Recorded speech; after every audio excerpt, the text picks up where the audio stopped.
El presente congreso se ha estructurado en 4 bloques temáticos, como ustedes ya deben saber. El primero hace referencia a la prevención de la violencia de género. El segundo, al asociacionismo y acción popular en la lucha contra la violencia de género. El tercero, sobre el panorama nacional en la lucha contra la violencia de género. Y el cuarto, la intervención psicológica con menores víctimas de violencia de género, violencia y agresiones sexuales. Ha llegado el momento de comenzar nuestra jornada por el primer bloque y por la primera ponencia. Tengo el gusto de presentarles a su señoría, la señora doña María José Dorta Rodríguez. Es titular del Juzgado de Violencia sobre la Mujer número 2 de Santa Cruz de Tenerife, anteriormente del Juzgado de lo Penal número 3 con competencias en la materia y en el Juzgado Mixto número 3 del Puerto de la Cruz con competencias en materia de violencia sobre la mujer. Ella será la encargada, es un honor para nosotras, de presentar a doña Francisca Verdejo Torralba y a doña Soledad Murillo de la Vega, quienes he tenido el placer de escuchar en algunas ocasiones y que es un lujo tenerlas aquí. Muchas gracias.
Muy buenos días a todos. Vamos a iniciar la primera sesión del primer Congreso de Violencia de Género en la isla de Tenerife. Quiero comenzar por agradecer a la organización, al IAS, su amable invitación para participar en este evento y destacar la importancia de este Congreso que tiene lugar precisamente en la misma semana en la que se ha celebrado el Día Internacional de la Violencia de Género. Durante esta mañana trataremos uno de los aspectos que, a mi entender, tiene mayor trascendencia en esta materia. Esto es la prevención de la violencia de género. La violencia de género es un fenómeno complejo y por ello su prevención debe abordarse desde distintas perspectivas. La lucha contra la violencia de género no puede acometerse desde un único frente. Las políticas en esta materia por sí solas no son suficientes. La existencia de una regulación legal que anude a un determinado acto una determinada consecuencia jurídica tampoco lo es. La asistencia psicológica a las víctimas, aunque esencial, tampoco permite eliminar este problema. Es decir, es necesario abordar esta lacra desde una perspectiva multidisciplinar. Ejemplo de la diversidad de operadores que deben intervenir en esta materia son los ponentes que intervendrán durante esta mañana y en el resto de sesiones y que paso a presentar. En primer lugar, intervendrá la ilustrísima señora doña Francisca Verdejo Torralba y su ponencia es relativa a algunas cuestiones prácticas de la Ley Integral. Doña Francisca es magistrada con destino en la actualidad en el Juzgado de Violencia sobre la Mujer número 2 de Barcelona, donde está desde que se creó en el año 2005. Desde julio de 2006 hasta el 2010 ha sido miembro del grupo de expertos del Observatorio contra la Violencia Doméstica y de Género del Consejo General del Poder Judicial. Asimismo, es miembro de la Comisión de Documentación de Elaboración de Modelos de Tramitación en materia de violencia de género, creada en el seno del Departamento de Justicia de la Generalitat. Es tutora de jueces en prácticas en el módulo de violencia de género desde su inicio. Codirectora de cursos de formación continuada del Consejo General del Poder Judicial en los años 2008 y 2009 en materia de violencia de género. Asimismo, ha sido docente en diversos cursos, tanto a nivel nacional como internacional, dirigidos a distintos colectivos como jueces, juezas, magistrados, magistradas, Mossos d'Esquadra, etc. Es autora de diversos artículos y libros, destacando el análisis feminista del derecho y el artículo Violencia de género, perspectiva multidisciplinar y práctica forense. Con posterioridad a esta intervención, intervendrá doña Soledad Murillo de la Vega, que presentaré posteriormente. Ahora mismo, pues tiene la palabra doña Francisca Bermejo.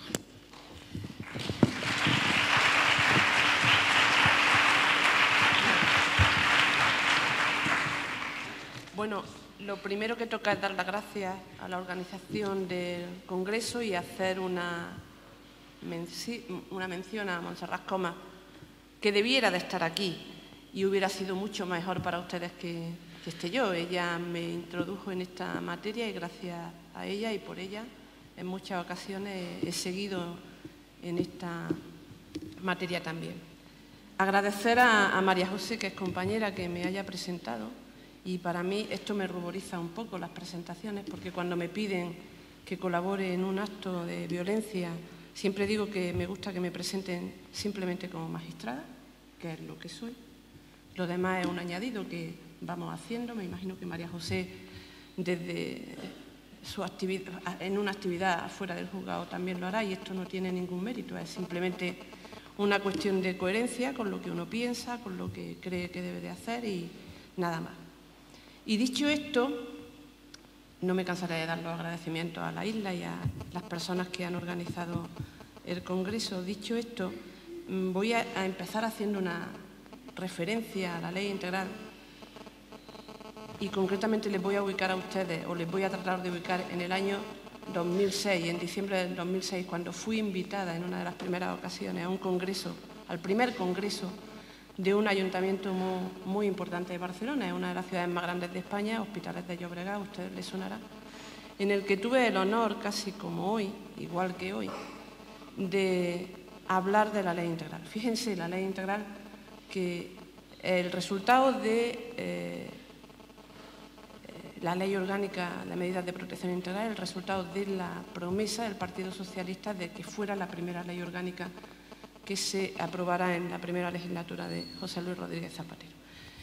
En aquel momento, en el año 2006, diciembre del 2006, escasamente llevaba, bueno, es el día 28 de diciembre, haría la ley 2 años de su entrada en vigor, la ley en su conjunto, que no los órganos especializados, los órganos jurisdiccionales especializados a los que yo me voy a referir después.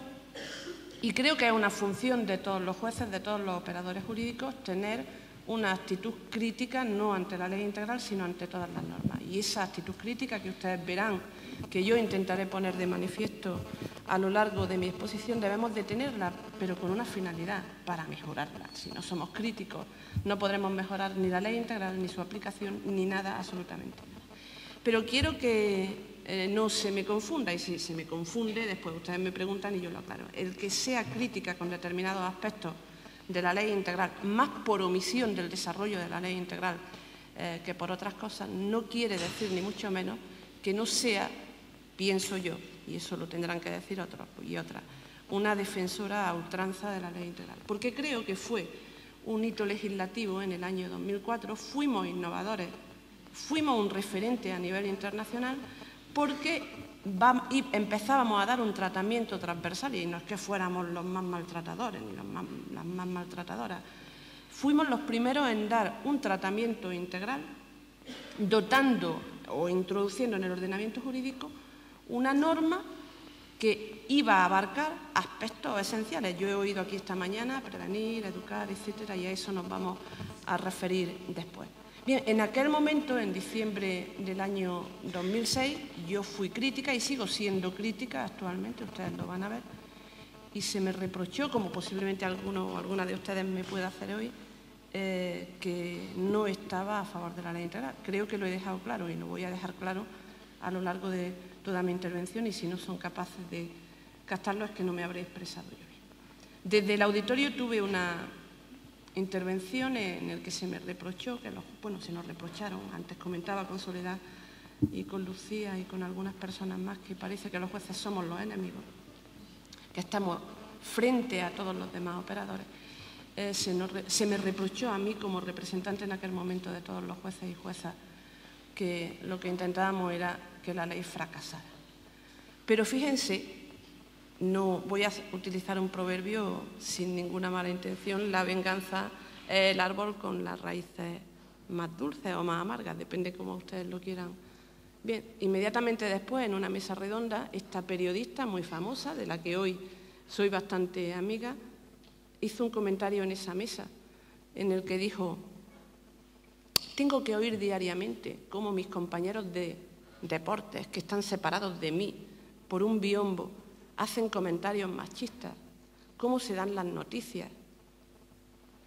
En definitiva, cómo están potenciando esa cultura de la que nos tenemos que desprender, ese cambio social del que al principio hablaba el consejero, he apuntado el nombre, Miguel Ángel Pérez, ese cambio social, ese cambio cultural que es lo necesario para erradicar la violencia de género. Y entonces tuve el privilegio de decir, la ley integral, y esto es una cosa que quiero que se quede, que intento que se quede, la ley integral, fíjense qué tontería les voy a decir, tiene 32 artículos antes de que empiece el 33. Y dirán ustedes, ¿qué tontería? Pues sí que es una tontería. Pero es que el artículo 33 es donde empieza la tutela judicial. Es donde el legislador empieza a hablar, o se crean, se configuran los juzgados de violencia sobre la mujer como una jurisdicción no diferente a las que había hasta ese momento, sino como una jurisdicción especializada. Y no es ninguna tontería, porque antes del 33, que está el artículo 32, para mí es fundamental, el artículo 32 es fundamental y nadie, estoy segura, en esta sala podría decirme, bueno, Soledad sí, pero posiblemente poca gente, no me voy a arriesgar a ser tan absoluta, me podría decir de qué va el artículo 32. El artículo 32 quiere que los jueces, que los poderes públicos, que todos los, en términos amigables se lo digo, porque es como tenemos que interpretar las normas, todas las personas que estamos implicadas en la erradicación de la violencia de género, seamos amigos y amigas. El artículo 32 nos está ordenando cooperar, colaborar. Fíjense, la colaboración desde un punto de vista gramatical va más allá todavía. Tenemos que cooperar, no podemos ser enemigos, no podemos atomizar los esfuerzos, porque si lo atomizamos y el enemigo está atomizado, malamente vamos, es que no vamos a acabar nunca con esto. Pues está el artículo 32, pero es que me permití otro lujo. Le dije, ¿y el artículo 13? A que tampoco saben ustedes más o menos si no tienen la ley delante de qué va. Bueno, pues habla de los medios de comunicación. Y si mi cabeza no me falla, que ya me empieza a fallar, ordena que todos los medios de comunicación se doten de un mecanismo de autocontrol precisamente para vigilar estas expresiones, estos desatinos, vamos a llamarlo así, que se cometen por los diferentes medios de comunicación. Si mi cabeza no me falla, insisto, creo que solo fue el Diario Público, que ahora es solamente a través de Internet que lo podemos leer, el que se autodotó de ese mecanismo de autocontrol. Y miren ustedes, el día 28 de diciembre de este año, hace 10 años de la entrada en vigor de la ley integral. Y no se ha cumplido la ley integral. Y me da mucha pena, me da muchísima pena que celebremos el 25 de noviembre, porque celebrar el único beneficio que tiene, o la parte positiva que no beneficio, es que un día al menos se recuerde que existe esta lacra, pero es que no debiera de existir ese día internacional. Dicho esto como una introducción amplia, yo creo que estoy mal ubicada, porque los jueces, las juezas, en la prevención, como jueces y juezas, bien poco podemos actuar. Y no podemos actuar, y siempre lo digo de manera muy bruta porque soy de Granada, no soy andaluza, porque cuando la señora llega a nuestro juzgado, la bofetada se la han dado. El maltrato psicológico que puede consistir en decirle puta diariamente, y perdónenme ustedes por la expresión, pero es así, ya se ha producido. Y el juez reacciona con lo que tiene, ojo, con una ley del siglo XIX, no nos engañemos. Hoy con Soledad, cuando veníamos hacia acá, me ponía un ejemplo en términos médicos, yo lo utilizo muchísimo, los ejemplos médicos con la ley. A ningún médico se le ocurriría hoy utilizar medios para hacer un diagnóstico que fueran del siglo XIX. Imagínense hoy pensar que un hospital de segundo nivel o de tercero, o de primero no, pero de segundo y tercero no tenga un equipo de resonancia magnética para hacer un diagnóstico a través de la imagen. Los jueces y juezas trabajamos con una ley del siglo XIX, como lo están oyendo ustedes, que a golpe de parche ha ido el legislador modificando. Pues bien, empezamos con el artículo 33 de la Ley Integral y vamos a encender, está encendido, ¿verdad? ¿Tengo que orientarlo para allá?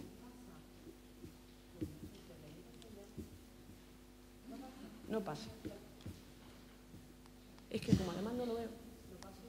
Vale. Miren ustedes. La Ley Integral vamos a empezar rompiendo un poco mitos. Yo he dicho que en el año 2004 nosotros fuimos precursores, fuimos un referente a nivel internacional. Pero no empezó ahí el movimiento legislativo dentro del ordenamiento jurídico español. El movimiento legislativo empieza en la década de los 90, cuando curiosamente a nivel internacional, no les voy a ustedes apabullar con instituciones, organizaciones internacionales, nada de eso, he mandado bastante documentación y alguna más que mandaré. Cuando se dan cuenta en la década de los 90 que la violencia de género existe, fíjense,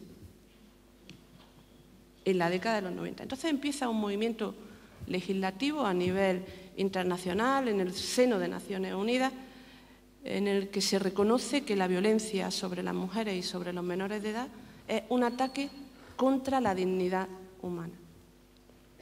España no podía dejar de hacer oídos sordos a esa legislación de Naciones Unidas y de diferentes organizaciones internacionales. Aunque fíjense, en España, en la década de los 90, nos situamos en el primer lustro, teníamos un código penal que databa del año 1943, en el que por primera vez, en 1989, se introduce un tipo penal que es el artículo 425 bis. Un tipo penal que si el delito fiscal en su momento era el delito imposible, este era no el delito imposible, sino el requete imposible. Porque tipificaba la violencia doméstica, no lo he dicho mal, violencia doméstica, como el maltrato habitual sobre un círculo de sujetos pasivos muy restringido, es decir, consideraba el legislador del 89, en lo que se llamó la reforma de las tres mentiras, como la familia en sentido tradicional, clásico o reducido, un concepto reducido de familia, es decir, la madre, el padre y los hijos menores de edad.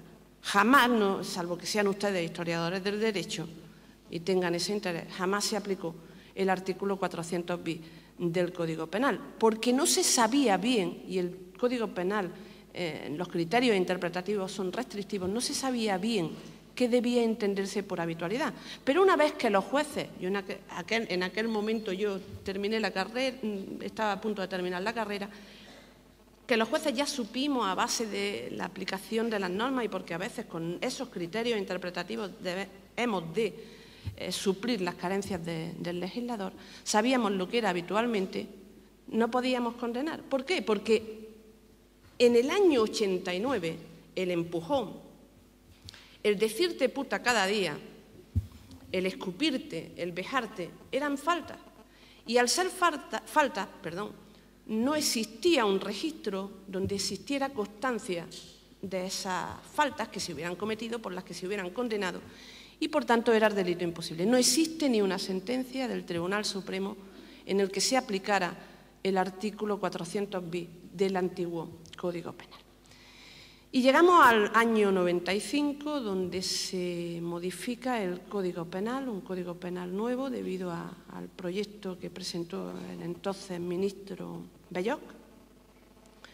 Código que hoy yo casi me parece irreconocible, que ha sufrido también muchas más modificaciones. Pero en el año 95, a pesar de esas recomendaciones, de esas manifestaciones de Naciones Unidas, el Código Penal de 1995 se limita prácticamente a reproducir en el artículo 153 el delito de maltrato doméstico. Eso sí amplía un poquito, pero muy poquito, el ámbito de sujetos pasivos que pueden sufrir ese delito. Y seguíamos con las mismas.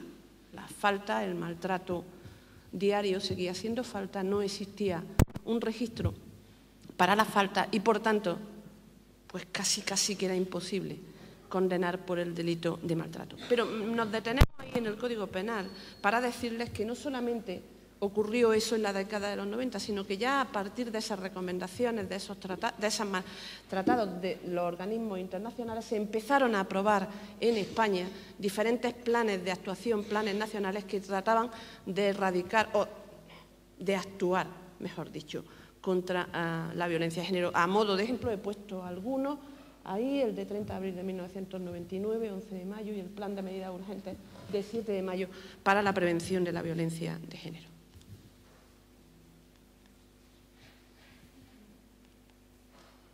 Bien, simultáneamente a esta reforma legislativa le he puesto la primera ley 3/89 que introduce el artículo 425, la ley orgánica 10/95 que modifica el Código Penal e implementa un nuevo Código Penal en España. En el año 99 hay una importante reforma en el maltrato doméstico en el que se mantiene la tipificación del artículo 153, se incluye una pena accesoria, la del alejamiento, que hoy es obligatoria, ya veremos, amplía el ámbito subjetivo, incluye por primera vez la violencia psíquica, por primera vez, fíjense, en el año 1999, incluye una cláusula concursal que después les comentaré y da unos criterios orientadores para saber que deben de entenderse por habitualidad. Esto es muy importante, aunque ustedes no se lo crean, porque he oído esta mañana, cuando me congratulaba con una dimisión que ha habido ayer, he oído esta mañana. No, yo le he dicho a Soledad esta mañana que algunos días tiene uno noticias agradables, ¿no? Y que ayer fue uno de los días que terminó pues no demasiado mal, ¿no? Y bueno, eso. Igual me echan de la carrera después de esto, María José. Bueno, por primera vez, digo, se introduce el maltrato psicológico y se dan estos criterios orientados, porque los que les comentaba, oía esta mañana que de un periodista, que desde luego, no voy a decir el nombre tampoco por respeto, pero que no comparto lo que decía, que en España somos un país hipergarantista y que por tanto debemos de ir hacia un garantismo. Bueno, España ha sido condenada muchas veces precisamente por no ser tan garantista, tanto por el Tribunal Europeo de Derechos Humanos como por la reciente resolución de la ONU por el caso que ustedes y yo tenemos ahora mismo en la cabeza y que también lo mandé, por si ustedes no lo tenían, en la documentación del Congreso. Por tanto, nos dio criterios para que supiéramos lo que era la habitualidad, más que para saberlo, cómo teníamos que aplicarla. Porque el derecho penal, no el derecho penal español, sino todo el derecho penal mundial, tiene unos criterios interpretativos muy restrictivos y siempre, y esto no lo entendemos, tiene que interpretarse a favor del reo. Como ustedes no entienden, claro, ni mi madre entiende cuando yo digo que no, que el imputado puede mentir, pero ¿cómo va a mentir ese hombre? Pues tiene derecho a mentir. Sin embargo, la mujer, la víctima del delito, está obligada a decir la verdad. Estas son contradicciones que uno no entiende, ¿no? Podemos hablar mucho rato, pero es así. Bien, pues esos criterios de habitualidad a nosotros nos sirvieron muy bien porque en el párrafo segundo del artículo 153 se incluye por primera vez el concepto penal de habitualmente. Pero además, simultáneamente con esas leyes, hay una reforma importantísima de la Ley de Enjuiciamiento Criminal. Ustedes dirán, no está hablando nada de las cuestiones prácticas de la ley, pero es que este es el precedente de la ley. porque yo encuentro el precedente de los juzgados de violencia sobre la mujer precisamente en esta reforma de la Ley de Enjuiciamiento Criminal, que introduce por primera vez en el ordenamiento, sistematiza, le da una regulación nueva al libro cuarto, al libro de procedimientos especiales, e introduce las famosas diligencias urgentes, el procedimiento para el enjuiciamiento rápido de determinados delitos, que en una de las ponencias que yo le he mandado a Almeida, de una de los cursos que dirigí en el Consejo General del Poder Judicial, termino concluyendo que no sirve para la violencia de género.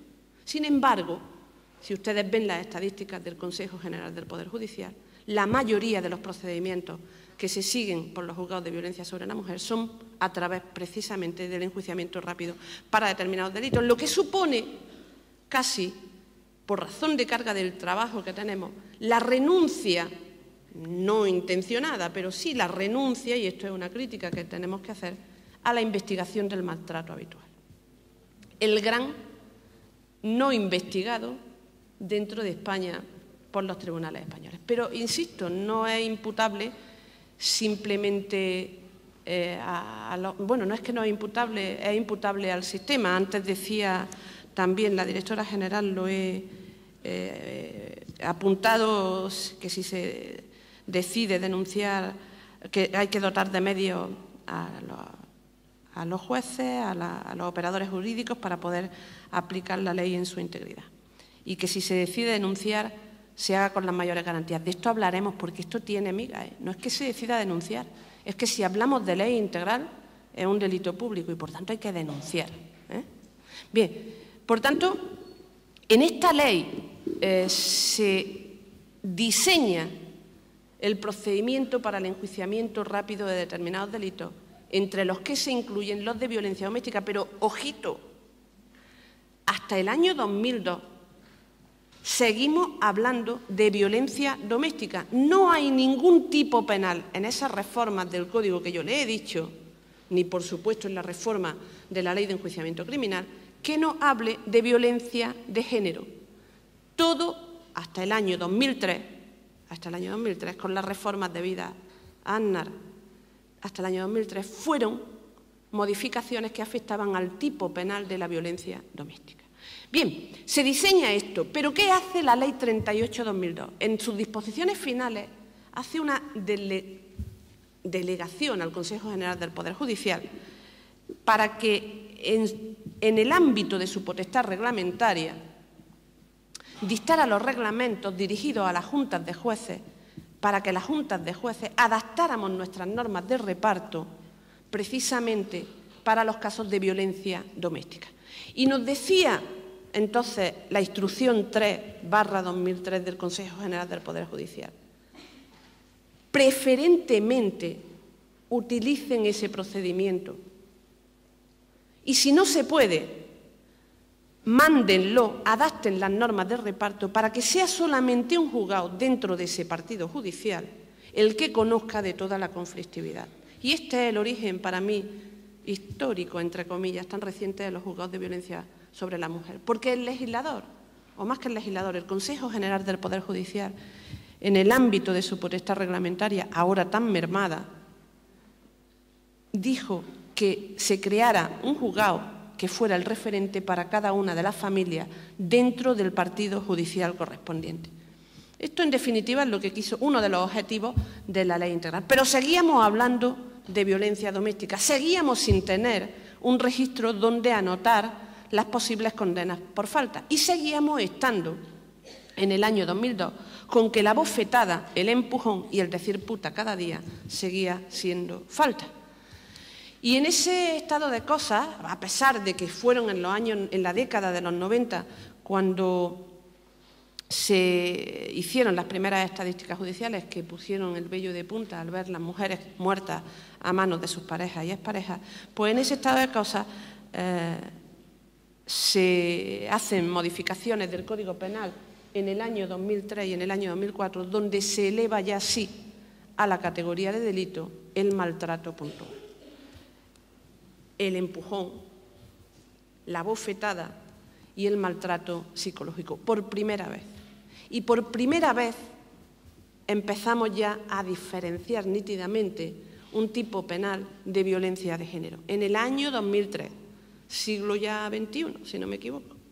Es una auténtica barbaridad, siglo XXI, o sea, fuimos muy adelantados en el año 2004, es verdad, con esa ley, pero hasta el año 2003 no elevamos a la categoría de delito el maltrato, con lo cual nos llevan muchos años de ventaja, todo el mundo, bueno, los maltratadores o en general el problema, nos llevan muchísimos años de ventaja.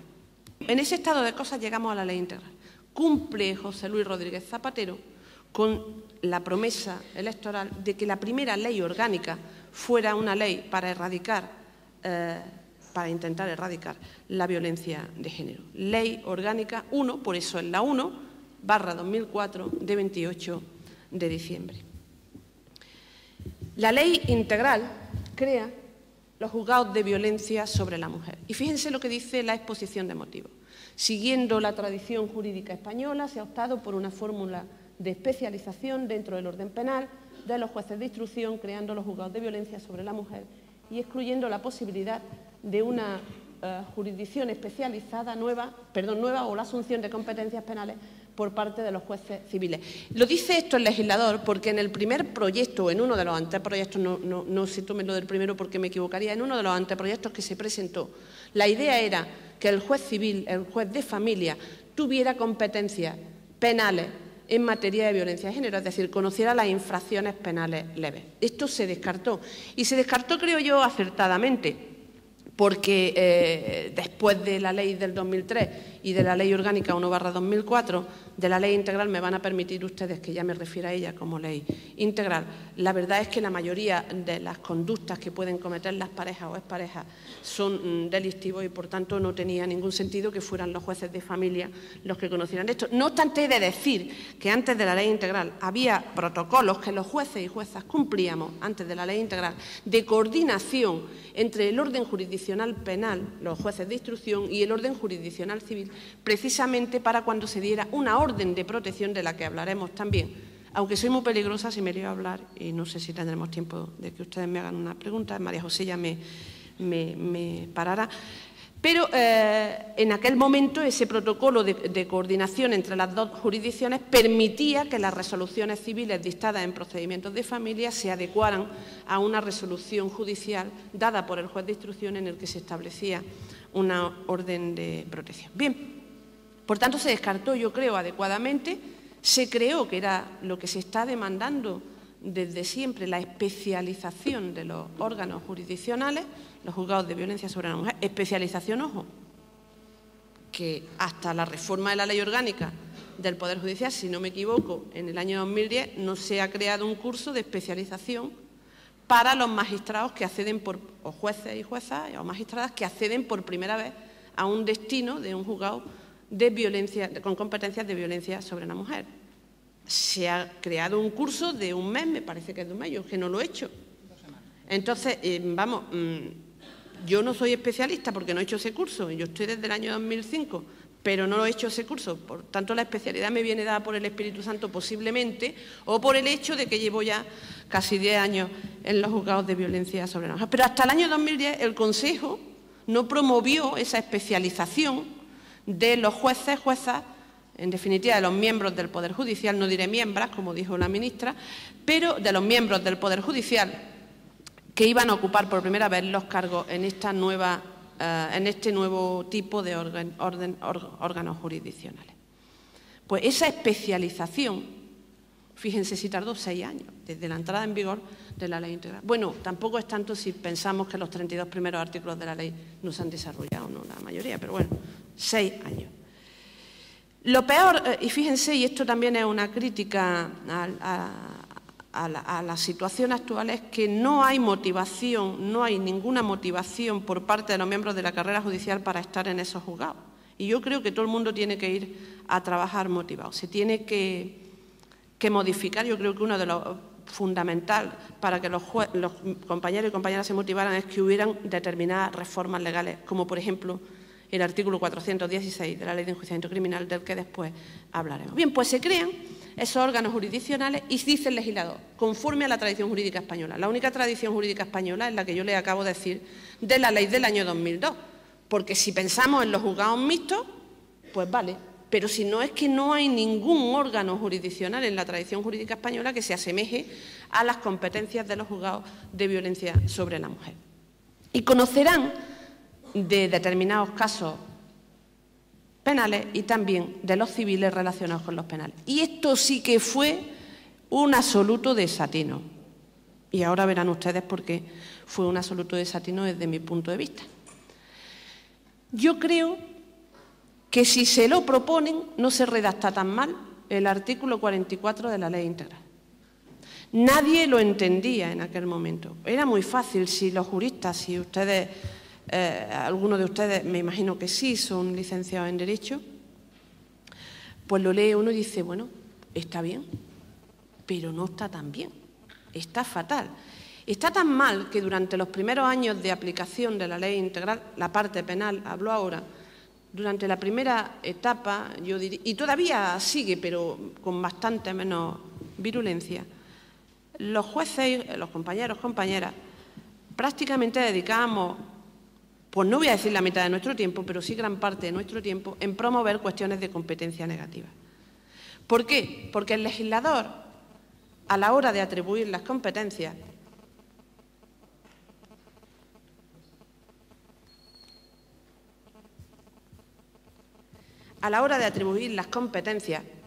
lo hace de una manera un poco rara. Voy a abrir un paréntesis. Miren, la semana que viene el Congreso de Violencia en Madrid, a nivel nacional, al que vamos María José y yo.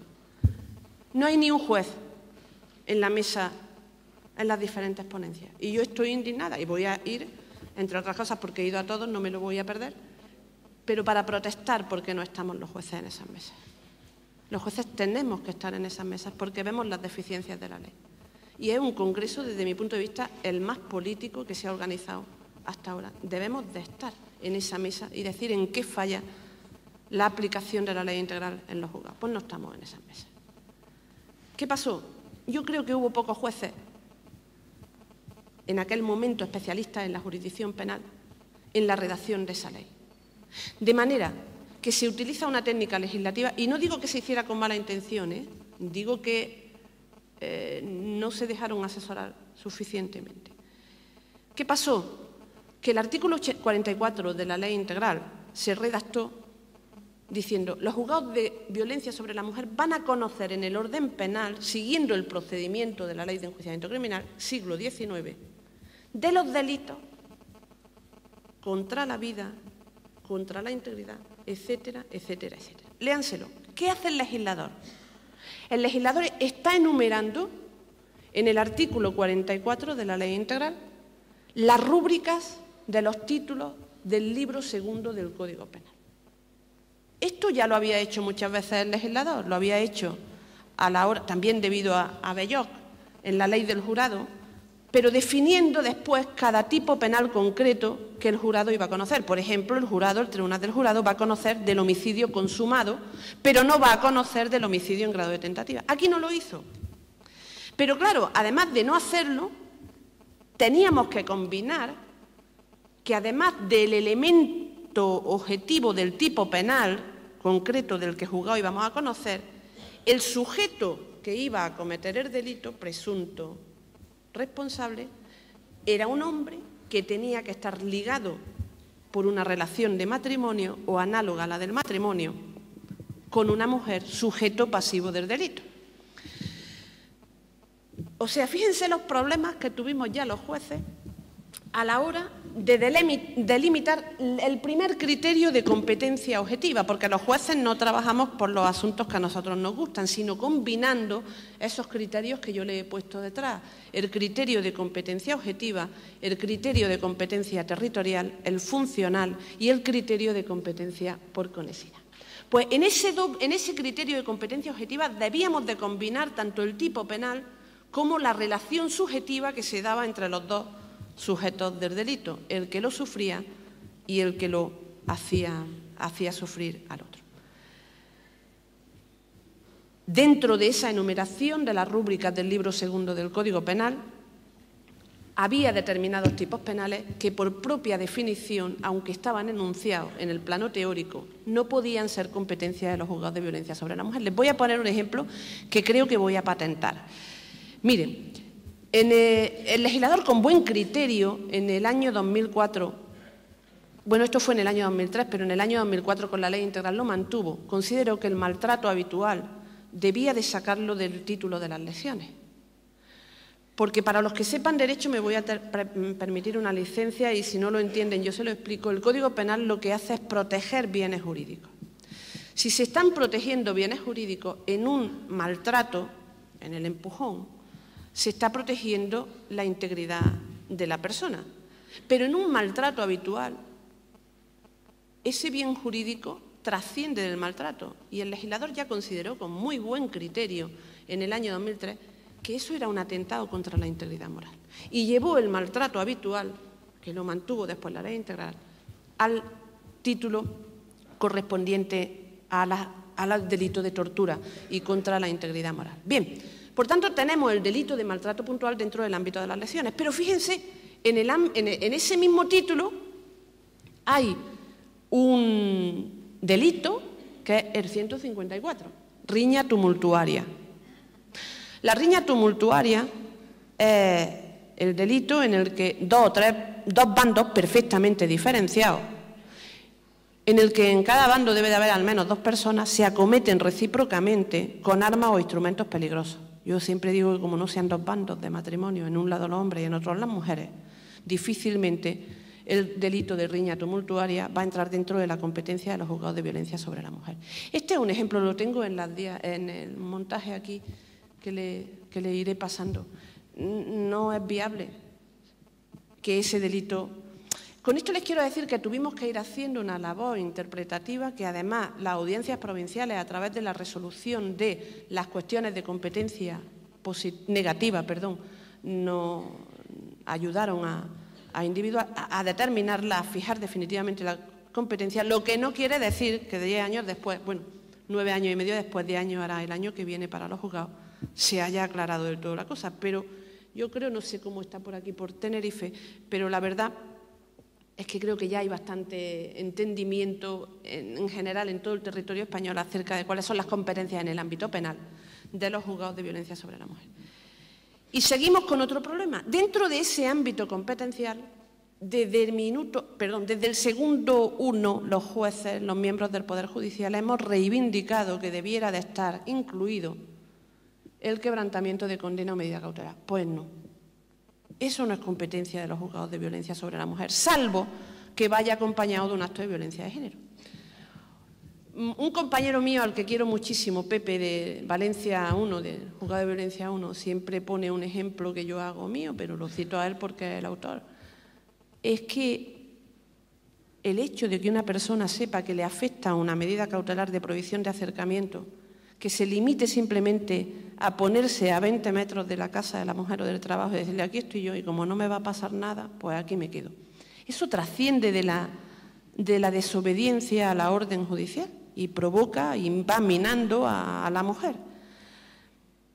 Hasta que no haya una modificación del Código, pues podremos decir que es un quebrantamiento de condena o medida cautelar, pero sería lógico que dentro de la conflictividad de la familia que el legislador quiso desde el año 2002 que tuvieran unos juzgados en concreto, fuera competencia, sin necesidad de que hubiera un acto de violencia de género, de los juzgados de violencia sobre la mujer. Pues no. Pero no se acaban ahí los problemas, porque ustedes, la mayoría de ustedes, convendrán conmigo que uno de los tipos de violencia más cruel es la violencia económica. Pues tampoco. Es decir, los delitos de impago de pensiones, que es verdad que la mujer no es la perjudicada, que es el niño, pero en la mayoría de los casos, y aquí tengo yo que decir que cuando me dicen que es que los jueces no damos la guarda y custodia a los padres porque somos de aquella manera, digo que no la damos porque no la piden.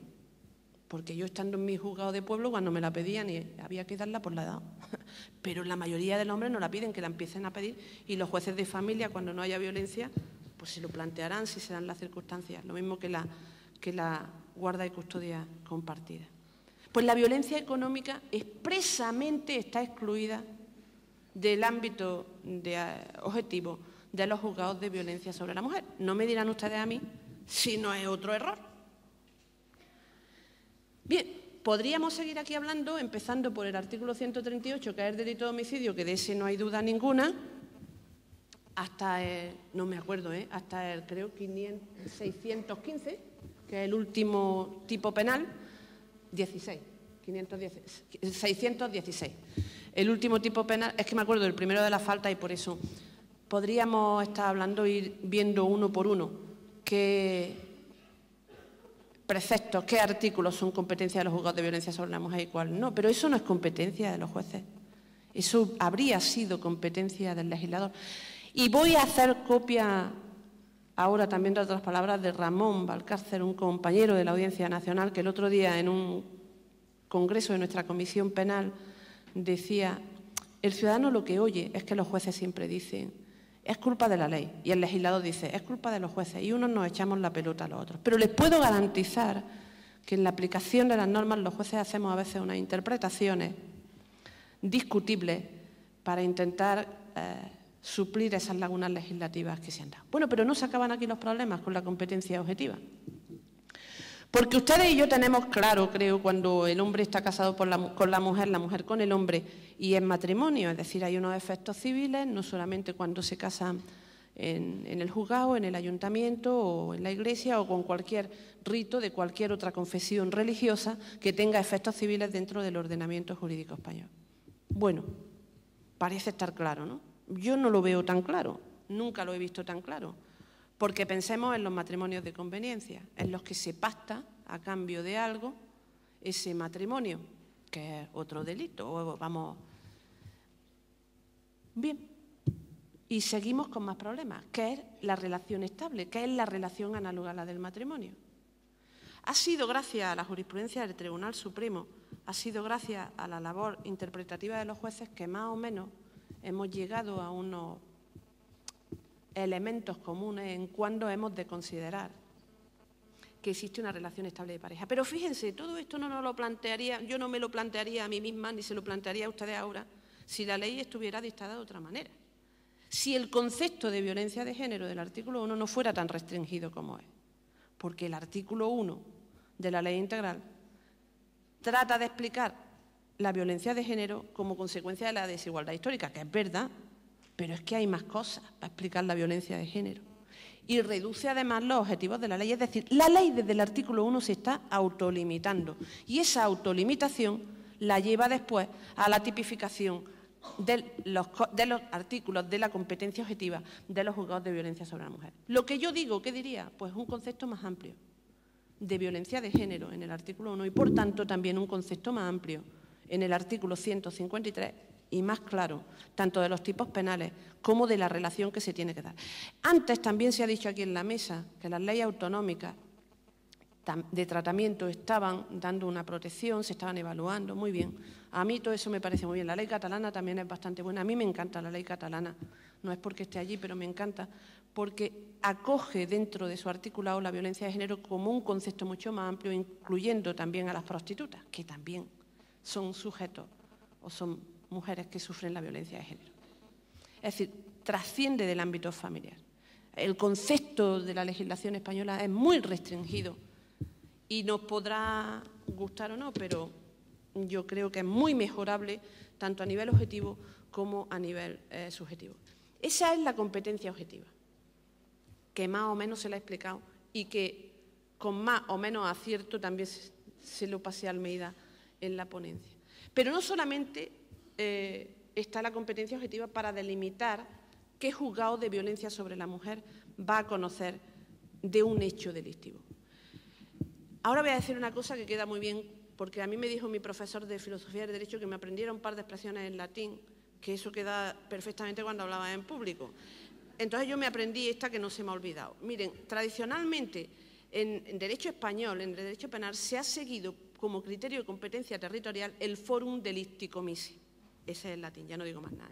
Es decir, el lugar donde se comete el delito. Ese era el criterio para establecer qué juzgado tenía que conocer, por ejemplo, en un caso de homicidio, por ejemplo, en un caso de robo.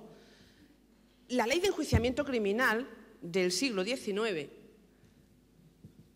incluye criterios alternativos cuando el lugar de comisión del delito no era conocido, pero siempre establece, cuando se conozca, ojo, tiene usted que inhibirse al juez del lugar donde se ha cometido el delito. En el caso de la violencia de género, con ese concepto restrictivo de la ley, se optó por incluir un fuero novedoso, muy novedoso, el del domicilio de la víctima. ¿Con qué finalidad? A mí me parece con una finalidad muy loable, muy alabable por parte del legislador, acercar el juzgado al domicilio, a la víctima. Pero craso error. Es un error. De verdad que es un error, se lo digo. Miren, esta tarde vendrá aquí, no sé si la podré oír, Ana Bella. Me encantará verla esta tarde, porque he tenido la suerte de compartir con ella alguna mesa. Y oír a Ana Bella es... Yo creo que ustedes van a sufrir cuando se la oye hablar. Cuando yo la oí la primera vez hablar, dijo: yo no quería volver a la casa donde esta persona estuvo, creo, ella le dirá los años, no voy a decir los años porque no voy a equivocarme, casi me mata. La mujer quiere huir del escenario del crimen, porque el escenario del crimen no va a colaborar en su recuperación. El escenario del delito, vamos a atenuar la expresión. Pero existe otro problema, y es, fíjense, en delitos, y utilizo terminología jurídica, menos grave, jurídica, que luego... porque lo dice el Código Penal en el artículo 33, en delitos menos graves, la pena que se establece hasta 1 año, ya hablaremos ahora de la pena, es muy fácil para un juez, olvidémonos ahora del matiz gravedad, para un juez es muy fácil, ¿verdad, María José?, investigar el bofetón, porque normalmente ese bofetón se da en la intimidad de la pareja, sin testigos, y no hay mucho más que investigar, antecedentes penales, 2 resoluciones que tenemos que dictar los jueces y poco más. Pero imagínense ustedes que viven en una isla magnífica, que es muy visitada por gente en periodos de vacaciones y que seguro que María José tendrá muchas intervenciones durante la semana, sobre todo en determinadas épocas del año, en las que son gente de fuera, mujeres de fuera. Si se produjera, Dios no lo quiera, un asesinato, que la mujer fuera de Barcelona, fíjense la complejidad que supondría para mí, si me tocara a mí investigar el delito, que además va por el Tribunal del Jurado, que el homicidio se hubiera producido aquí. Es una auténtica barbaridad. Si estamos pensando, y esto es lo que pienso yo siempre, que la especialidad viene por el órgano judicial y no por el juez en concreto, mantengamos el forum delicti commissi y que sea el juez del lugar de los hechos, coordinándose para el posible delito de maltrato habitual con el juez del domicilio de la perjudicada. Pero fíjense, esto tuvo un efecto negativísimo de la ley que todavía no se ha arreglado. Y es la siguiente. En los primeros días de aplicación de la ley tuvo un efecto llamada, que era esperable. Todos los miembros del Poder Judicial ya esperábamos ese efecto llamada de la ley integral. Las mujeres huían, como les dirá Ana Bella, del lugar donde habían sido maltratadas. Y en esa huida lo que intentaban era buscar un mejor futuro para ella y para su hijo. Y como objetivo o como ciudades de destino fueron Madrid y Barcelona, porque en aquel momento Madrid y Barcelona éramos las dos únicas, que yo no soy la ciudad, eran las dos únicas ciudades en España que tenían más de un juzgado de violencia sobre la mujer, y por otras razones. Hay un abanico más amplio de posibilidades de que la mujer pueda renacer, pueda empezar una nueva vida, etcétera. ¿Qué pasó? Pasó que desde una ciudad castellana una señora se fue a Madrid y denunció un acto de violencia de género. La juez de Madrid, Raimunda, a la que le mando un beso al cielo, que ya no está con nosotros, planteó una cuestión de competencia negativa, diciendo que el juzgado para conocer era el del domicilio de la ciudad castellana del que la mujer había venido. Bien, el Tribunal Supremo no se esforzó muchísimo, pero sí esa cuestión de competencia negativa que se resolvió en un auto, que también lo he mandado. Ha habido muchos autos después, ha habido cantidad de autos desde aquella época. En un auto de 1 de febrero del año 2006 y en un acuerdo no jurisdiccional del 31 de enero también del 2006 dijo que el domicilio de la víctima para establecer la competencia territorial de los juzgados de violencia sobre la mujer era el que tenía en el momento de los hechos. Pero esto no soluciona todos los problemas, porque dice uno, bueno, el que tenía en el momento de los hechos, vale, pero la señora se ha ido de allí y va pasando por diferentes ciudades. ¿Quién conoce entonces del procedimiento del delito de maltrato habitual? Bueno, pues aquí el Supremo ha ido de un sitio para otro y yo planteo una cuestión de competencia y el resultado a mí me alegró porque me dio la razón y cuando a uno le dan la razón, aunque sea, pues se alegra. Pero el resultado, desde luego, ojo, lo hice porque creo que el espíritu de la ley es ese, no por otra cosa. Pero desde luego no le era favorable a la mujer. El resultado fue que el Supremo consideró que el juzgado para conocer de la investigación del delito de maltrato habitual era el primero que conoció de un procedimiento penal o el primero que debió de conocer de ese procedimiento penal. Y, por tanto, la señora que en aquel momento vivía en Barcelona tuvo que volver al juzgado donde había sido la primera agresión que había sufrido. Yo, insisto, reivindico que volvamos al fórum del Icticomisi, que haya coordinación entre los juzgados de violencia sobre la mujer y, sobre todo, reivindico que la especialidad viene por el órgano y no por el lugar en el que se encuentra el órgano judicial y, por tanto, será mucho más fácil, más asequible para la mujer y más fácil para el juez, para el fiscal, que tienen que investigar, sobre todo, delitos graves, no menos graves como el que yo le acabo de decir de la bofetada. Ese es el segundo criterio de competencia, el de competencia territorial. El tercer criterio es el de competencia funcional. Y aquí, pues, no mejoró nada la ley integral. ¿Y por qué no mejoró? Porque se encargó de crear los juzgados de violencia sobre la mujer. Bien, investigación del delito, toda la investigación de todos los delitos, con las limitaciones que yo le acabo de decir a ustedes ahora, los va a conocer el juzgado de violencia sobre la mujer del domicilio en el momento de los hechos. Bien. ¿Pero quién enjuicia esos hechos? Pues el juzgado de lo penal. Sin embargo, no está prevista la especialidad. La mayoría de los delitos, yo les invito a ustedes a traer también la estadística judicial, pero yo creo que no me va a dar tiempo a ponerla. La estadística judicial, la mayoría de los delitos, con la autocrítica que, insisto, debemos de hacernos los jueces, pero autocrítica hasta donde lleguemos, no acepto todas las que nos puedan hacer, las podemos hablar, eso sí. Son delitos de maltrato del 153, amenazas del 171, coacciones del 172, maltrato habitual del 173. La mayoría de los delitos, un alto porcentaje de delitos, el órgano encargado del enjuiciamiento es el juzgado de lo penal, que precisamente no está especializado.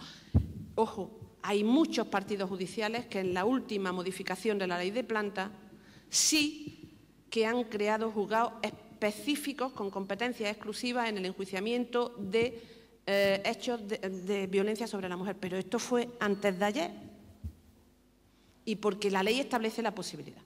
Bien, ¿y en la audiencia provincial?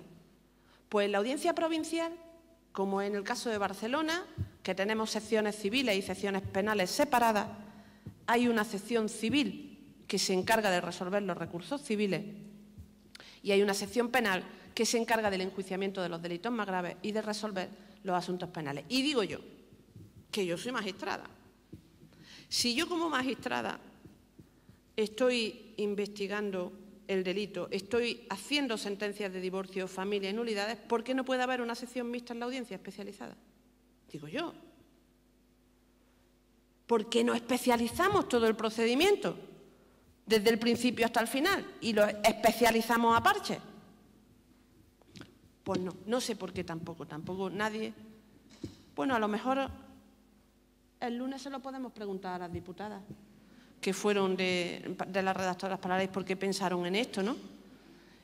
Y a lo mejor tenemos una respuesta que no hayamos caído nosotras y es factible, vamos, y estemos equivocadas, si es que podemos estar equivocadas perfectamente. Bien, tenemos entonces los 3 criterios de competencia: el criterio de competencia objetivo, dificultoso, ya lo han visto, el criterio de competencia territorial, el criterio de competencia funcional, y convendrán ustedes conmigo que muy mejorables, ¿no? Vamos, mejorabilísimo. Y el último criterio de competencia es el criterio de competencia por conexidad. Les digo un poco, pero sin meternos en muchos berenjenales, por si ustedes no... Yo entiendo que los juristas somos muy pesados y a veces hablamos para que no se nos entiendan, pero para que vean un poco hasta qué punto la ley es un poco contradictoria. Bueno, no contradictoria, está mal hecha, es muy mejorable. Miren, en el Código, en la Ley de Enjuiciamiento Criminal del siglo XIX, me van a decir pesada, pero lo seguiré diciendo siempre, del siglo XIX, dice que todos los delitos se van a investigar en un procedimiento, dice sumario, vale, en un procedimiento. Luego ya vino el abreviado, que se pueden conocer las faltas incidentales, pero dice, los delitos conexos podrán ser investigados en el mismo procedimiento. Verán ustedes. Fíjense mentalmente, les pongo el caso. Una señora que la está pegando, que llega la policía, que va a detener al señor, se revuelve el señor contra la policía, un posible delito de resistencia, posible delito de atentado o falta, y lo detienen. Este procedimiento llega al juzgado de violencia sobre la mujer y el juez del juzgado de violencia sobre la mujer dice, bueno, muy bien, investigo el hecho del acto de violencia de género y el posible delito contra o falta contra los agentes de la autoridad, testimonio al juzgado de instrucción. Fíjense ustedes, está excluido expresamente esa conexidad del conocimiento de los juzgados de violencia. ¿Y qué hacemos? ¿Qué conseguimos con eso? Pues se lo voy a decir yo. Conseguimos difuminar, diluir uno de los objetivos de la ley, la victimización, la doble victimización. ¿Por qué? Porque primero estamos situando a la mujer como perjudicada dentro del procedimiento de violencia y además como testigo en un procedimiento penal en el que tiene que declarar, obligatoriamente casi, como testigo de ese delito de atentado, de resistencia o de desobediencia a los agentes. ¿Dónde está la evitación de la doble victimización? Díganme ustedes, a lo mejor es que yo estoy equivocada, que puede ser que esté equivocada, si no es mejorable también la competencia por conexidad. Es muy mejorable. A mí lo que me duele de todo este tema es que no nos pregunten a los jueces. Lo que me duele es que en esa evaluación, en ese examen que se hizo, en ese balance a los 2 años de la ley, no se nos preguntara. Lo que me duele es que en las comisiones de violencia de género de la última legislatura, no esta, la anterior, que se crearon en el seno de la Comisión de Igualdad, no llamen a jueces que están sufriendo este problema y llamen a otros que no tienen ningún tipo de relación con la violencia de género. Esto me duele, porque todo es mejorable, pero cuando me siento, me imagino que como cuando se sienta María José en la mesa del despacho, a primera hora, minutando los atestados de la guardia, veo la impotencia que tengo para resolver determinadas cosas. Y esta es la realidad de los juzgados de violencia sobre la mujer. Bien, pero no terminamos ahí la cosa. Dentro de esas competencias de los juzgados de violencia sobre la mujer, y esto no fue ninguna novedad de la ley, está conocer de las órdenes de protección. ¿Y saben lo peor de esto, lo que es, de la ley integral? Y esto sí que sería urgentísimo modificarla, que condiciona todo el sistema de ayuda a que el juez dé una orden de protección. Pero ¿saben otra cosa todavía mucho más peligrosa? La falta de formación que tienen los operadores jurídicos en la ley integral. Porque yo en los 9 años, no sé María José si alguna vez le habrá pasado, en los 9 años que llevo en el juzgado de violencia sobre la mujer, ahora estoy en un paréntesis en la audiencia, ningún letrado ni letrada me ha pedido que convoque la audiencia del artículo 68 de la ley integral. Nadie. Yo la he convocado de oficio y se quedan ustedes, bueno, ¿eso qué es?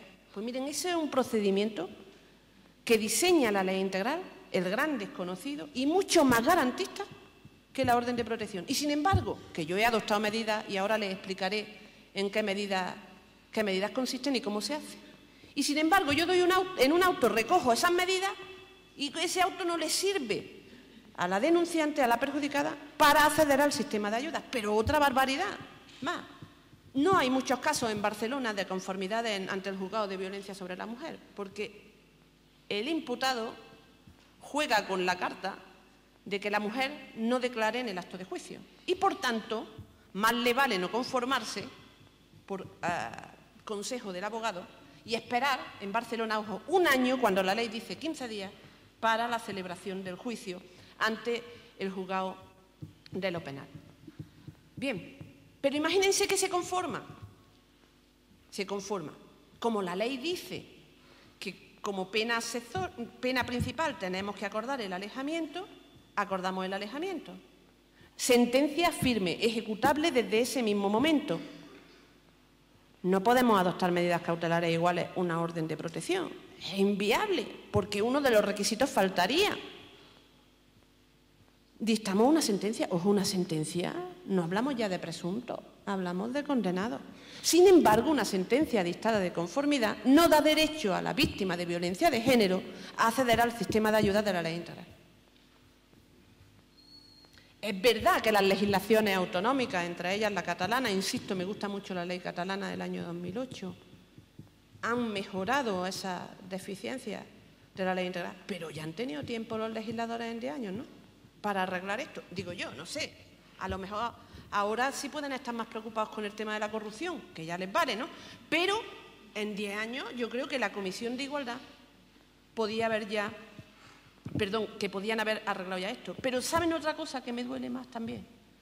La reforma de la Ley Orgánica del Poder Judicial, porque nos han mutilado al Consejo General del Poder Judicial, nos han mutilado el Observatorio contra la Violencia de Género, doméstica y de género, lo han integrado, valga la redundancia, en la Comisión de Igualdad. Y yo no digo que no debamos de ir trabajando conjuntamente, pero han destruido, y permítanme ustedes la expresión, la obra de Montserrat Comas, a la que adoro. Y a la que no me cansaré de mencionar, porque gracias a ella, insisto, yo estoy hoy aquí, y gracias a ustedes también, ¿no? Bien, la orden de protección.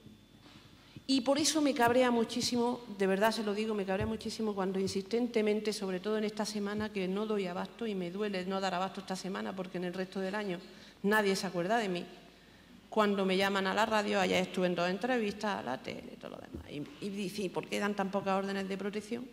Es que hay otros mecanismos mucho más garantistas en la ley integral que no los conoce nadie. Pero claro, es mejor, como le he dicho, dar la orden de protección por el sistema de garantía de la ley integral, por ese condicionamiento de la ley integral, que ojo, que es que no olvidamos aquí. Yo les voy a hacer una propuesta a las organizadoras, que me inviten el año que viene, por supuesto también, aunque sea de oyente, pero que inviten también a alguien del Ministerio Fiscal. Porque en la ley integral el fiscal tiene un papel importantísimo dentro del procedimiento penal, porque en la ley integral también condiciona ese sistema de ayuda al posible escrito que haga el Ministerio Fiscal diciendo la situación de peligro de la mujer. No he visto ni uno en los 9 años, ¿eh? No he visto ni uno. Y no creo yo que para hacer ese escrito tengan que pedir permiso, como han pedido ahora, como el problema de la querella en Cataluña, al fiscal general del Estado. No he visto ni un escrito en los 9 años y medio de aplicación. ¿Has visto alguno, María José? No. Si hay alguien aquí, compañero o compañera de violencia, que me digan si han visto alguno, o algún fiscal, que a lo mejor tenemos la compañía de algún fiscal y no lo sabemos. No he visto ninguno. De cualquier manera, es que da igual. No hay que condicionarlo a eso. Hay que ser... La ley catalana, no conozco la ley que tienen ustedes aquí, la autonómica. La ley catalana hace activar el sistema de ayuda con el informe de 2 especialistas, que pueden ser psicólogas, trabajadoras sociales, en las que detesten que hay una situación de riesgo y de maltrato para la mujer. La ley catalana establece, que es verdad que ahora los recursos son muy pocos y todo ha disminuido, la ley catalana establece que si hay una situación de impago de pensiones, la Generalitat va a asumir ese pago de las pensiones, reservándose el derecho de reclamar al señor pago de pensiones durante 3 años al menor de edad, que es que el niño come. Me parece a mí que esto es algo que no tenemos duda nadie, ¿no? Que el niño come. Bien, pues la orden de protección expresamente dice el artículo 44 de la Ley Integral, conocerán los juzgados de violencia sobre la mujer. Voy a ir abreviando un poco porque me parece que me quedan 10 minutos, ¿no? Un pelín más, pero bueno, poquito. Bien, pero es que quiero hablar de las competencias civiles. Bien, pues la orden de protección entra dentro de las competencias y luego la última competencia de los juzgados de violencia en el ámbito penal de los juzgados de violencia sobre la mujer es dictar las sentencias de conformidad y el conocimiento de determinadas faltas. Dice título segundo y título tercero del libro tercero del Código Penal. Es decir, las faltas de amenaza, al final son faltas de amenaza, perdón, qué barbaridad, las faltas de vejaciones y las faltas de injuria. Fíjense qué estupidez hizo el legislador, porque, claro, la falta de vejaciones, que es como el cajón desastre, donde no tienen cabida las coacciones, no tienen cabida las amenazas, están las vejaciones y las injurias. La injuria, la puta, que yo les he dicho varias veces aquí, o un insulto que se dice mucho en mi tierra, gilipollas. Bien, eso es competencia de un juzgado especializado, que yo no lo soy, ya le he dicho que no soy especialista. María José a lo mejor se hizo el curso y lo es, y está hablando una que no es especialista y tenemos una especialista. Bien, eso es competencia del juzgado de violencia sobre la mujer. Y sin embargo, la injuria hecha con publicidad y la calumnia, delitos contra el honor, no son competencia del juzgado de violencia sobre la mujer porque no están en la enumeración de esa rúbrica del artículo 44 de la Ley Integral. No me dirán ustedes a mí si no es una auténtica barbaridad. Es una falta que no digo que no sea grave, ¿eh? En términos penales y jurídicos sí, es una infracción leve. En términos reales o de afectación que puede tener una persona que te están diciendo constantemente eso, no pongo en duda la gravedad. Y sin embargo, la publicidad de una injuria, y yo tuve un caso en el que tuve que plantear una cuestión de competencia, que el señor se dedicó a poner por Blanes, que conocerán de sonera a ustedes Blanes, un pueblo de la Costa Brava que es muy turístico, empapeló Blanes con insultos a la señora y con expresiones que ya me gustaría que ustedes las vieran, pues eso no era yo competente para conocerlo porque era un delito. Y la calumnia mucho menos. Eso el legislador considera que no es un juez especializado el que debe de conocer eso. Pues si ustedes son capaces de explicarme eso, o de explicárnoslo, pues a lo mejor es que yo sigo estando equivocada, pero no lo entiendo. Bien.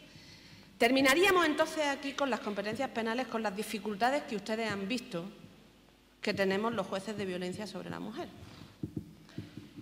Y entramos dentro, y sería, pero esto no me he pasado, al segundo, porque son las competencias civiles, la segunda presentación, que tampoco es que vaya a utilizar yo mucho, porque ya habéis visto, mejor la dejamos, Belén, y como estarán colgadas y yo ya me apaño.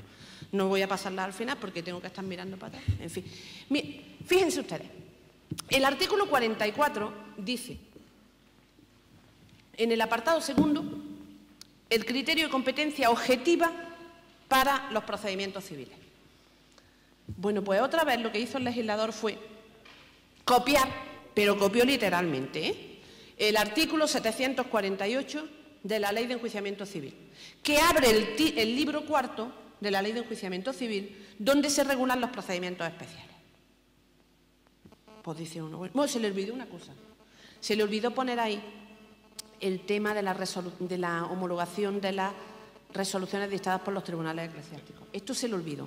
Pero lo demás, todas las competencias que entran dentro del libro cuarto, todos los procedimientos especiales,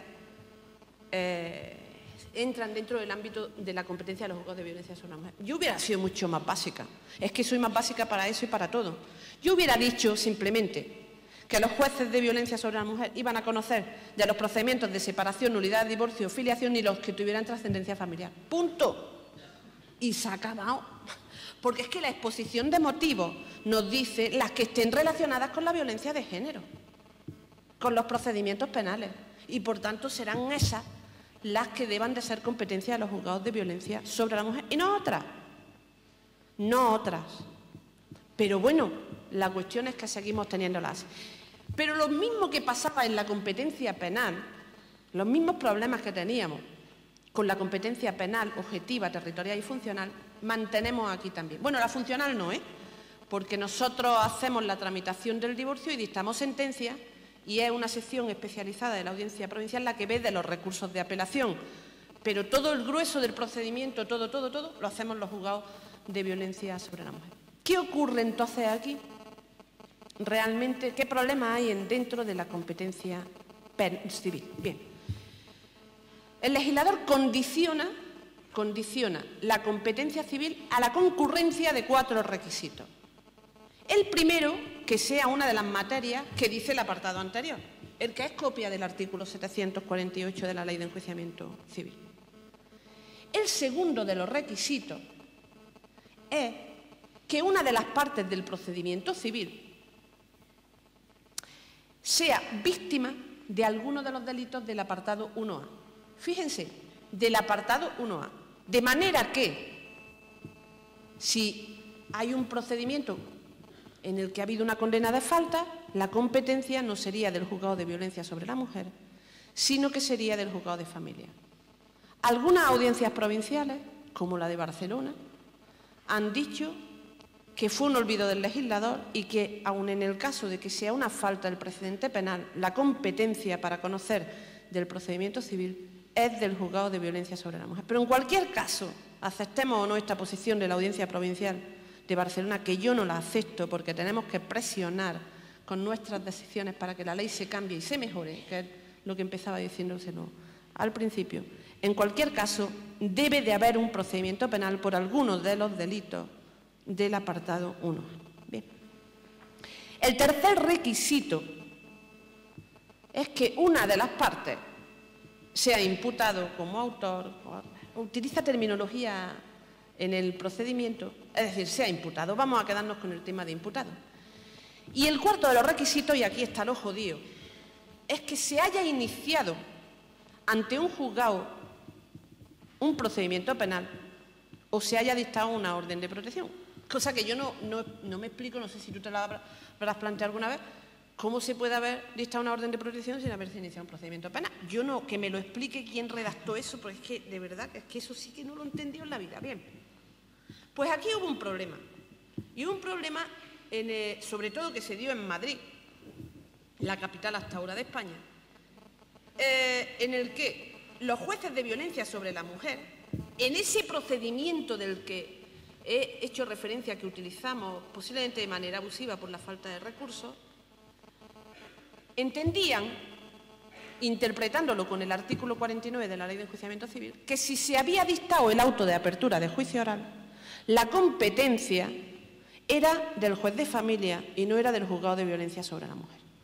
Eso hizo que en una primera etapa de aplicación de la ley, pues bien, los 2 o 3 primeros años en Madrid, los jueces de violencia no conocieran ni de un procedimiento civil, mientras los demás íbamos conociendo de esos procedimientos. Esto dio lugar, está en el PowerPoint, que no voy a pasarles, que ya se lo darán ellos, eso dio lugar también a un acuerdo no jurisdiccional del Tribunal Supremo en el que dijo que el juicio oral, aunque esto ya lo habían dicho algunas audiencias provinciales, la expresión juicio oral era extraña al procedimiento civil, que era una expresión que se utilizaba en el procedimiento penal y que, por tanto, el equivalente era la resolución dictada por el juez el límite temporal era la resolución dictada por el juez de familia en el que acordaba la convocatoria de la parte actora y de la parte demandada al juicio o a la audiencia de medidas previas. Bien, el Tribunal Supremo dijo esto y dio un pasito más que nadie lo está cumpliendo hasta ahora. Es que justo hasta antes de la audiencia del 443 se puede inhibir el juez de familia al juzgado de violencia sobre la mujer. Si esto estuviera arreglado, no perderíamos tiempo nosotros ni perderían tiempo las partes en los procedimientos. Todo sería mucho más ágil, pero no está arreglado. Y desde el Consejo les puedo garantizar que al menos, y no dudo que ahora se haga también con las limitaciones que hay, se hacen anualmente propuestas de modificación para que se modifique la ley integral. Perdón, no la ley integral, para que se modifique la ley orgánica del Poder Judicial, determinados tipos penales, los criterios de competencia. Todo esto se hace, pero es como predicar en el desierto. Se hace eso y se hace otras muchas cosas que caen, me parece a mí, en saco roto, con esto y con los que vengan después. Y no quiero terminar, aunque me pase, ¿Me paso? No, todavía tenemos un pelín. Vale. No quiero dejar de hablar del artículo 416 de la Ley de Enjuiciamiento Criminal, para que vean ustedes los efectos perversos del artículo 416 del siglo XIX. Alguno de ustedes me podrá decir, o alguna de ustedes, es que el 416 se ha modificado. Sí, sí, pero que se haya modificado no quiere decir que haya sido mejorado. Bien, miren, el artículo 416 no es ningún derecho. Esto para empezar. El artículo 416 es simplemente una dispensa a declarar, que no solamente la tiene la mujer, la tiene cualquier persona que esté unida al presunto culpable por determinados vínculos de afinidad o consanguinidad. Eso lo dice el 416. Bien, fíjense qué barbaridad. Y es que además el 416 es responsable de que muchos detractores de la ley digan que hay denuncias falsas.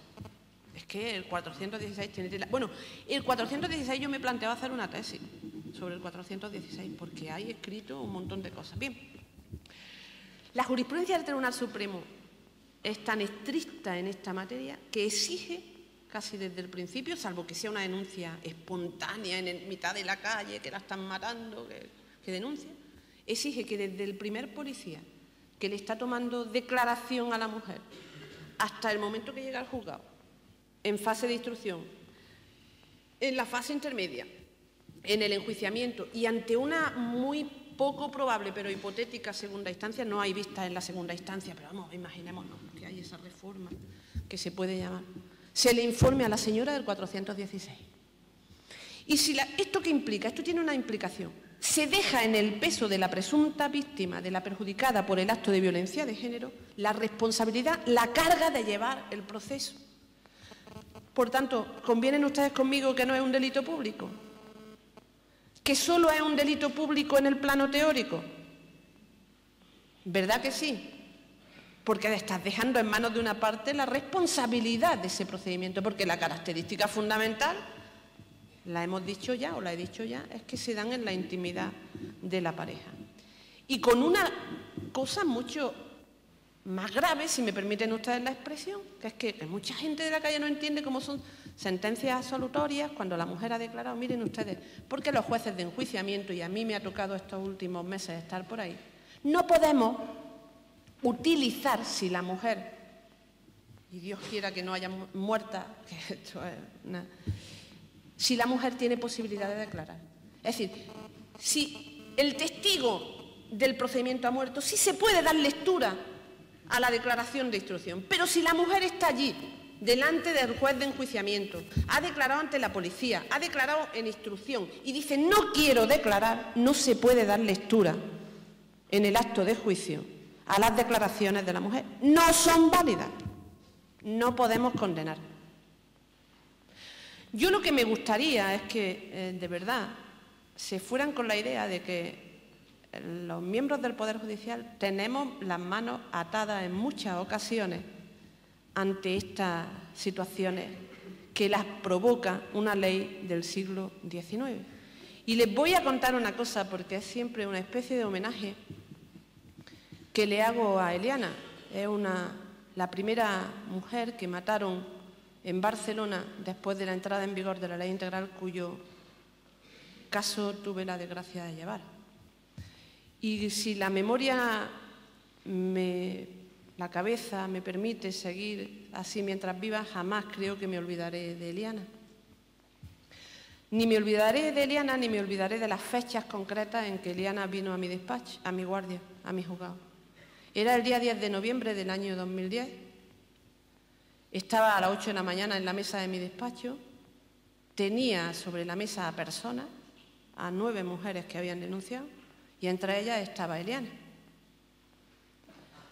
Cuando yo llego a las 8 de la mañana al juzgado, en el que no ha entrado nadie todavía, soy muy tempranera, voy abriendo las puertas y armando jaleo para que la gente se vaya despertando y se anime. Solo allí está mi agente judicial, que es tan escandalosa como yo. Yo comparo mi juzgado un poco con una pescadería, porque no utilizamos los teléfonos, nos llamamos... Bueno, pero lo hace más familiar. Entonces, cuando le repartí a mis funcionarios los atestados, a la funcionaria que le tocó, dije, creo que no va a declarar. No me pregunten ustedes cómo lo sé, pero cuando leo los atestados por la mañana intuyo las mujeres que no van a declarar. A lo mejor son los casi 10 años. Cuando efectivamente se le leyeron los derechos, entró mi funcionaria y me dijo, señoría, no quiere declarar. Digo, que se espere. Y llamé a la fiscal, digo, no puede no declarar, tenemos que hacer algo, tenemos que amenazarla, tenemos que coaccionarla, tenemos que hacer algo. Y la fiscal decía, bueno, si no quiere declarar, no hay nadie, no hay testigos. Yo digo, la verdad es que abusé un poco de la fiscal porque estaba a punto de dar a luz y dije, anda, haz el escrito de acusación. Si en estos 5 meses a ver si podemos hacer algo, que el juicio ya habíamos cogido hora para el juicio, a ver si podemos hacer algo, a ver si se va, no sé, vamos a ver. Y aceptó hacer. Muchas veces los fiscales ya no hacen escrito de acusación. Y entonces salimos a hablar con ella y le dije, ¿se ha pensado usted bien no declarar? ¿Ha visto lo que le ha hecho? La contestación de Eliana como mujer maltratada, seguro que ha escarmentado porque ha estado 3 días detenido. Y nosotras le dijimos, no se engañe, no ha escarmentado. Esto es simplemente el procedimiento, el inicio de todo el rosario que puede venir después y que ya llevaba sufriendo Eliana. No declaró. El día 5 de mayo fue el juicio del año 2011 en el Juzgado de lo Penal de Barcelona y no declaró. Sentencia absolutoria.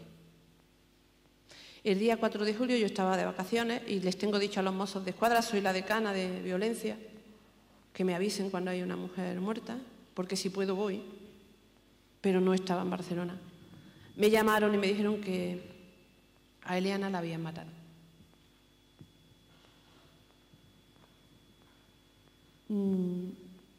Este silencio de ahora fue el que yo viví durante unos minutos después, porque es una de las veces en mi vida que de verdad, y sobre todo el 10 de noviembre, que realmente vi la impotencia que tenemos los jueces y que a veces no se ve, ¿no? En dar respuesta, no ya resolver, porque esto no se resuelve con el procedimiento penal. Los asuntos que llegan, porque desgraciadamente, por eso lo decía yo al principio, yo en esta mesa, en este bloque, estoy mal ubicada. Como juez no puedo prevenir, como persona sí, lo intento. Pero para terminar me gustaría reclamar, reivindicar una reforma de la ley integral. La desaparición de ese cuarto modelo, ese cuarto tipo de delito que ha generado en el ordenamiento jurídico español la aplicación, el renacer, como dice mi amigo Pepe, del artículo 416 de la Ley de Enjuiciamiento Criminal. Liberar a la mujer que ha denunciado de la carga de llevar el procedimiento. No prepararla para denunciar, prepararla sí, pero que sepa que una vez que ha denunciado va a tener las garantías de protección que necesita, porque muchas no denuncian y, por tanto, los miembros del Poder Judicial no podemos actuar.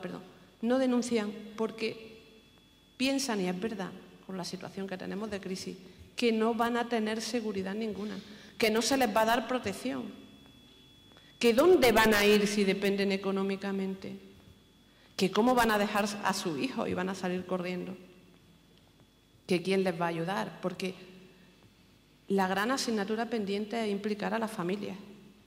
La gran asignatura pendiente, y lo decía esta mañana, miro el nombre, Miguel Ángel Pérez, es promover ese cambio cultural, ese cambio social. Son muchos y están divididos, entre ellos no se conocen, pero tenemos que luchar todos contra muchos delincuentes en potencia y ahí está la dificultad.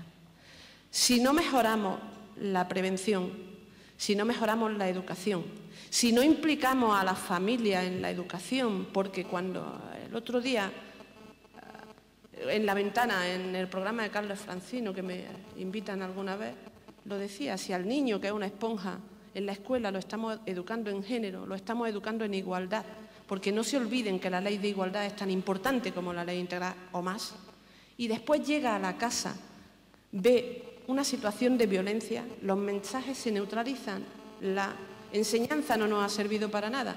Pero si además en la tele va viendo las películas de guerra, en la calle va viendo que se pelea la gente y en el colegio el líder es el que más pega, estamos fracasando en el modelo. Estamos fracasando. Y por eso es tan difícil todo. Es muy difícil todo, pero no es imposible, porque si pensamos que es imposible, entonces nos paramos. Y lo que hay que hacer es promover que los 365 días del año, yo le comentaba antes a Soledad una práctica personal que llevo haciendo 1 año y medio, tengamos al menos, o tuviéramos los 365 días del año, 10 minutos para recordar que la violencia de género existe. Pensemos, yo les invito que desde aquí pensemos que, por si no madrugan como yo, de 3 de la tarde a 3 y 10, todos y todas las que estamos aquí, vamos a pensar en que existe la violencia de género y vamos a pensar en esos 10 minutos que somos capaces, aunque tengamos fracasos, de algún día, y no se lo tomen esto a mal, pensar que los juzgados de violencia de género van a desaparecer. Porque, como dice mi gran amiga Montserrat, si desaparecen los juzgados de violencia sobre la mujer, habremos ganado en la lucha contra la violencia de género. Lucha que yo creo que, ojalá me equivoque, yo me jubilaré y no habrá acabado. Y dicho esto, le agradezco mucho que hayan tenido tanta paciencia conmigo, creo que me he pasado un poco, pero gracias por todo.